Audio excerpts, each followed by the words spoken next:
हुजूर ने फरमाया जो रमज़ान में इबादत कर ले ना, ईमान के साथ रमज़ान में इबादत कर ले, अल्लाह उसके पिछले सारे ही माफ़ फरमा देता है। अब वो नई ज़िंदगी का आगाज़ करे।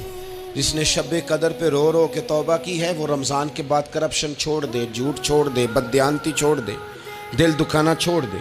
जिसने रमज़ान में रोज़े रखे, तरावी पढ़ी है, वो नई ज़िंदगी का आगाज़ करे।